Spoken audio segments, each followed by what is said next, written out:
Right, we're giving the leg a bit of a clean off before we attack it, and that is the number of coils. So it looks like we have got 3 loops around there. So we start, I think, here, come around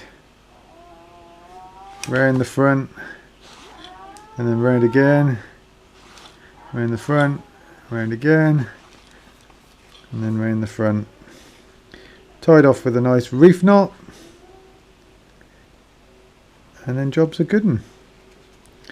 So we need to be able to replicate that. Right, this is the Stairsy patented bungee cord replacement rig. We're going to have a little go now at... Cut the knot, right? Yeah, cut the knot. And we're going to see how we get on.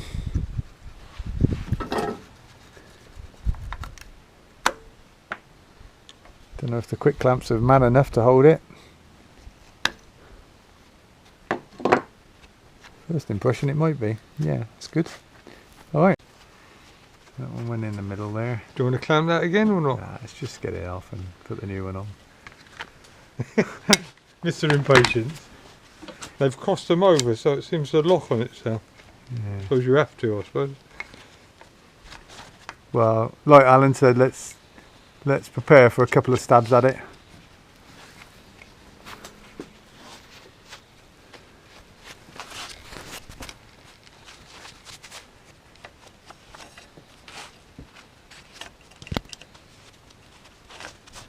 You know what I'm going to need to do now? I've got to get the polisher out and clean it up a bit. So let's do that. Get it all, get the fur off it, and then we can get the new bungee on. Put the first coil through then from the back. 50-50. Yep.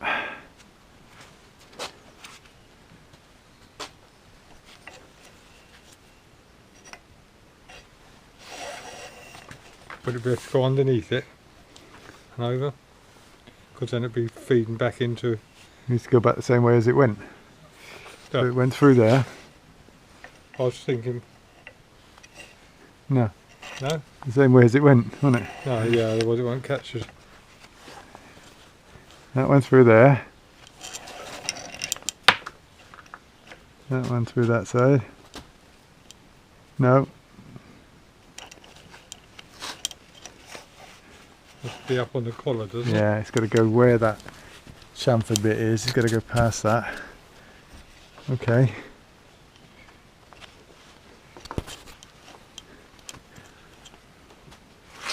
Right, and then we've got to pull it like... We've got this the wrong way round, haven't we? We want to be pulling the other way. To the sides, isn't it? Yeah, so we've turned it round so the strap comes up past the cutouts. The strap can still get to its position. You can see the odd bite mark where it's bottomed out. Now we've got to pull it and then clamp it. So we've realised that we've clamped it beautifully, but now we can't get the bungee through, so we're going to have a rethink. Shall I do this one first, or what do you want to do? I don't know. I'll loosen this. It's too high. It wants to come down a bit lower because... You can't pull on it. Pull up. I need a bit of... Let's do that then. Yeah, let's do that. If that smacks me in the face, I won't be very happy.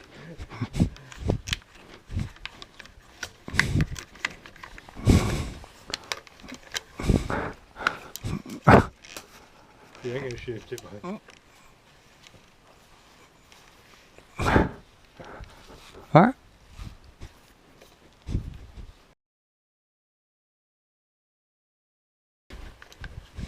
Check it.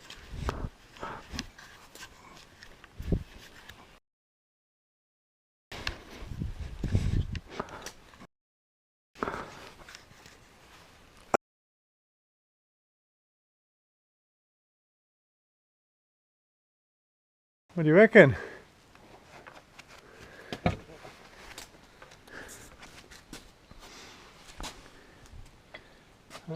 Yeah. I don't know about this, where it's laying here though, is that right or not? No, I don't look.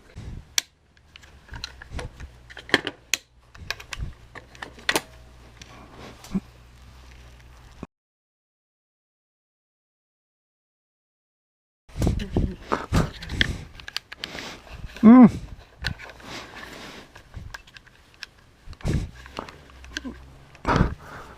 I don't think it's got all three.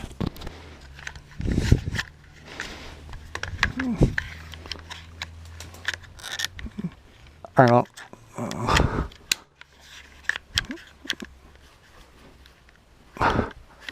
So we're trying a different method now. We've started with the first loop on the inside, then the second loop comes around, goes on the middle, the last loop on the outside, if we can do that under tension, and it just makes the front a bit neater. I'll give it a go. So what I'm trying to do now is leave a gap to the outside so the next one can go on there. It's going to get trickier as we go. Right, we've done our 3 turns. Still not. Trying to get it all tidy is a bit of a tricky job. But we put a half hitch in it. Now we're going to see if the tension's similar to what it was before we do the full reef knot. So putting the gloves on. Oh, fuck. Ready? Yeah. Yes, so it's moving. It's about what it was before. Yeah. Right, so we're going to go for it. We're going to tie it off. And then I put it all back together.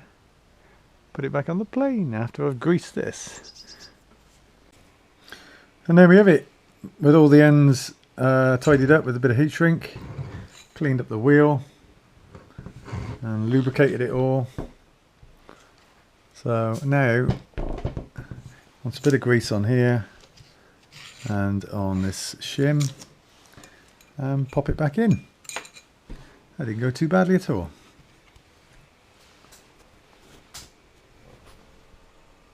So there's the old bungee. Most of it was okay, but Fiona, when she inspected it last time, said that was chafing a bit. And yeah, you can actually see how weak that was, so well spotted again. Just a little bit flopsy-dopsy. The rest of it is just creased where it's been on there for so long. But yeah, that was on its way out. And there's the new one.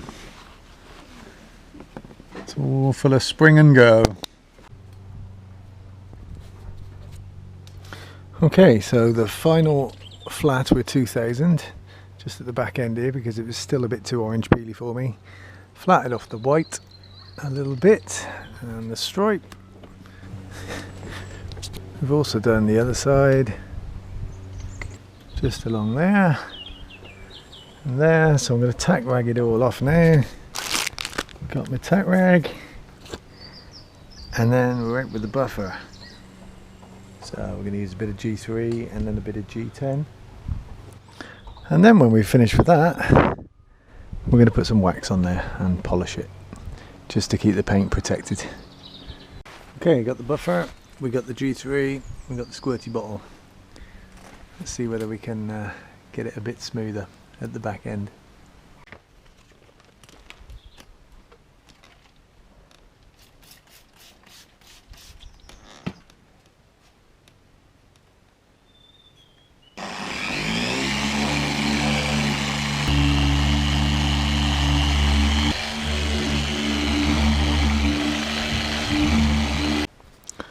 So there's my new stickers, made by Chris Larkin.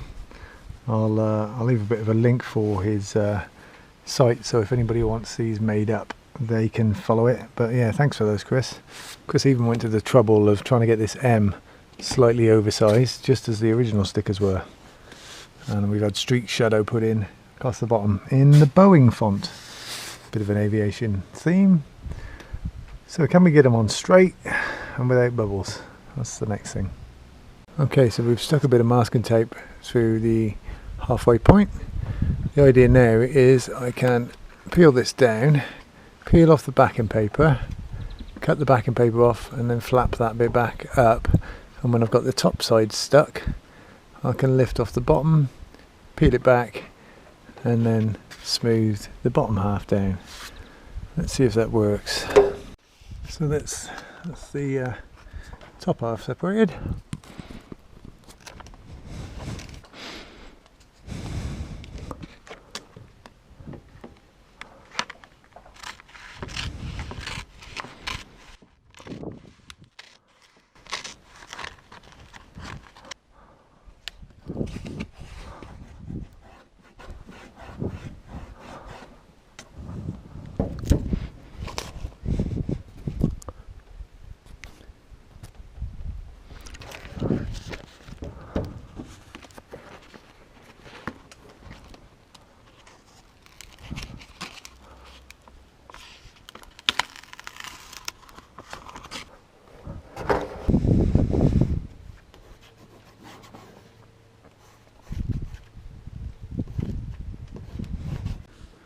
Okay, the little letters are really fiddly because they don't want to stick to the transfer tape.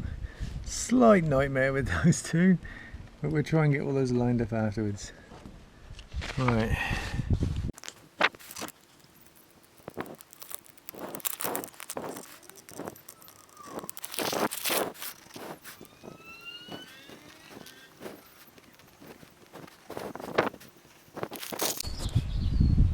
And there's the final effect. Looks brilliant. And there you go at the end, just a quick look at the final effect with a slightly better camera than my old GoPro. Quick shout out to Phil Margetson at this stage. He gave me the inspiration to give it a go. I never have done any painting like that before. There's a couple of times I felt like giving up because it just seemed like I'd taken on too much. But thanks Phil for the advice and the pointers that got me through and got me to the end result. Cheers for that, bud. So the plane went back in the box and there was only one thing left to do. My dad and my glamorous assistant tore the workshop down over the next 2 days, ready for the new workshop to be built. Happy days. So I've got a couple of little fiddly jobs to do left on the plane, and then we've got to get it down to the airfield for an inspection and then a test flight. Look forward to that in a couple of weeks.